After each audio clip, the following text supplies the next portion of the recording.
warahmatullahi wabarakatuh. Assalamualaikum warahmatullahi wabarakatuh. Allahumma sholli ala Sayyidina Muhammad wa ala ali Sayyidina Muhammad. Saya hamba Allah dari Solo izin bertanya Buya. Apakah was-was dalam hal makanan, bukan dalam hal ibadah, itu diperbolehkan dan merupakan hal yang baik? Dalam hal ini lebih ke sumber makanannya. Misalnya apabila diberi orang, tetapi kita ragu dengan penghasilannya. Mohon maaf sekali Buya, bukan suudzon. Tapi ragu karena misalnya seseorang tersebut digaji oleh negara yang mungkin saja orang tersebut ahli sodakoh sehingga hartanya bersih. Juga was-was dari makanan yang dibagikan di masjid yang mungkin dari sumbangan orang yang tidak kita ketahui pekerjaannya seperti apa. Apabila kita diberi dan tidak memakannya tanpa sepengetahuan pemberi dan tidak menyinggung perasaannya, apakah termasuk mujahadatun nafas? Mungkin ada rasa khawatir terhadap doa ataupun berpengaruh terhadap ibadah. Pernah juga mendengar kisah apabila tidak salah bahwasanya ada ulama yang sangat berhati-hati terhadap makanan. Hingga apabila tidak salah beliau sampai mencari sumbernya ini dari mana, halal atau tidak. Terima kasih Buya, semoga Buya Yahya dan pengurus LP Dalbajah dipanjangkan umurnya dalam keadaan sehat walafiat. Wassalamualaikum warahmatullahi wabarakatuh. Assalamualaikum. Amin ya Rabb. Assalamualaikum. Berbeda antara was-was dengan ihtiyat. Ihtiyat itu berhati-hati. Kalau berhati-hati itu nanti ada saat dia harus melakukannya. Kalau was-was dia enggak begitu. Misalnya nyembelih ayam, padahal sudah nyembelih, was-was. Ini benar enggak nyembelih saya, was-was. Akhirnya enggak makan, dibuang itu ayamnya.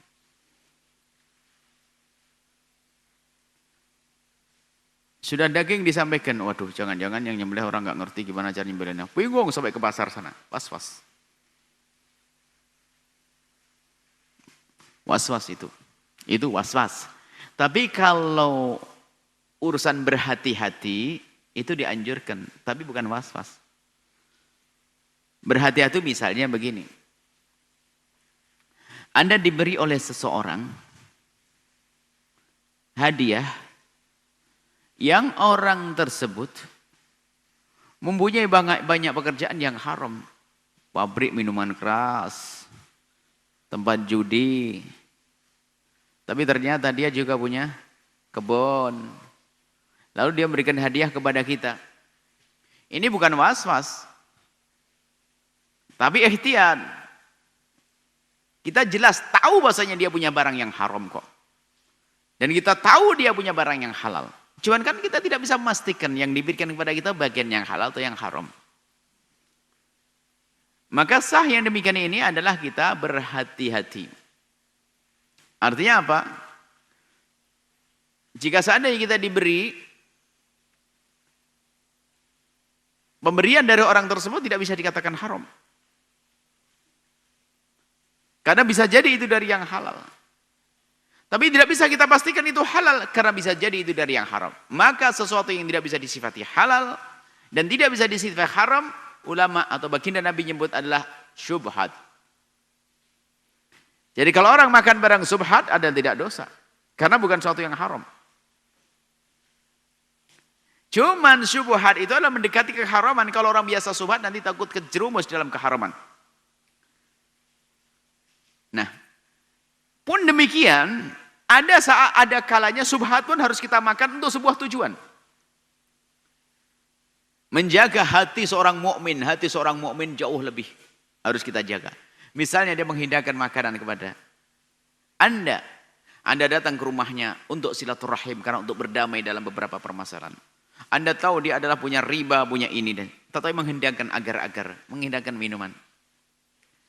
Baik, kita ingin berdamai, menyambung hati, sok banget, astagfirullah, sobat, tidak mau, Allah. Pekerjaanmu adalah ada halal, ada haram, saya tidak mau minum. Ini nyakiti hati orang, nggak boleh. Minum saja Allah. Bahkan menjadi wajib kadang minumnya untuk menjaga hati seorang beriman. Nah ini syubhat, orang yang ngerti makna syubhat. Tapi kalau was-was enggak, geliasahnya enggak selesai. Ada was-was itu ada.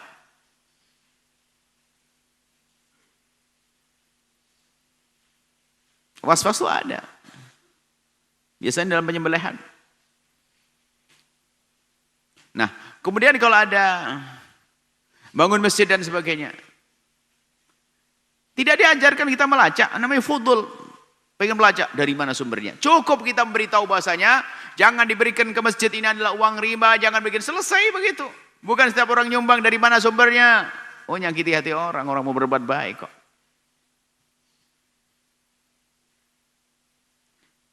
Kalaupun kita tidak tahu, tidak akan mempengaruhi apapun pada diri kita, kita tidak tahu. Anda seorang yang sangat soleh, misalnya baik. Suatu ketika ke rumah satu teman. Teman adalah dulu adalah seagama dengan kita, seorang muslim dan sebagainya. Tak taunya adalah tidak tahu dia berubah agama bagaimana. Dia yang pandai membuat sate, tak taunya Anda dihidangkan sate di rumahnya. Sate babi. Anda tidak tahu, Anda menduga bahwasanya adalah daging sapi. Anda makan. Anda tak tahu setelah selesai, tak taunya apa.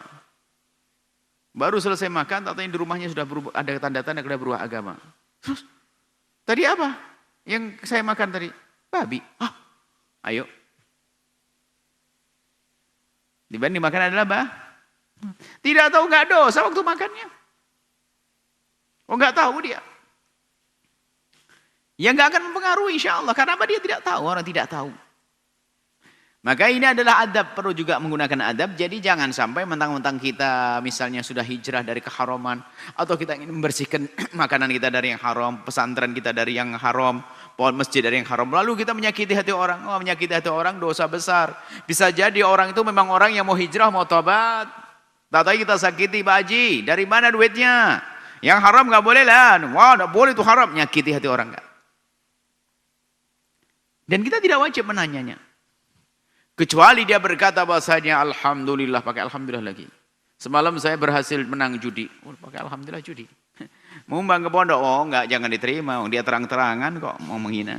Tapi kalau tidak terang-terangan selagi masih ada halalnya, enggak perlu, jaga hatinya dia. Nah, kalau untuk kita konsumsi pribadi, kalau kita waspada menjaga hati orang, betul tadi ditanyakan, gimana kalau seandainya kita ambil barang tersebut karena ini adalah subhat, bukan waswas. Subhat, lalu saya tidak makan, boleh Anda seperti itu. Lalu Anda kasih ke siapa? Fakir miskin, boleh. Yang penting aku tidak mau makan, sah, tapi jangan sakiti dia. Seolah-olah kita memakannya. Karena apa? Hati seorang mukmin harus dijaga. Maka bedanya antara waswas dengan ihtiyat adalah di saat urusan dengan hatinya orang beriman. Kalau waswas nggak bisa, tetap nyakiti. Was-was. Tapi kalau dia hanya ihtiyat, punya ilmu dia, karena ihtiyat, maka untuk menjaga hati orang nggak apa-apa. Bismillah, ya Allah. Ini barang subhat ini. Dia kerjanya antara riba dan ini. Tapi dia adalah orang yang ingin hijrah, ingin taubat, ngasih minum, diminum minumannya. Tapi kalau orang was-was nggak bisa, bengong dia, minumnya mukanya sudah kelihatan, sok bersih, sok ini. Padahal itu iblis dan setan. Jadi kalau kita berhati-hati sah. Tapi dengan catatan. Tanda berhati-hati yang benar itu adalah tidak menyakiti hamba Allah yang beriman. Seperti itu. Semoga Allah mudahkan kita dalam menjauhi dari keharaman. Bahkan menjauhkan diri kita dari yang subhat. Wallahu a'lam bishawab.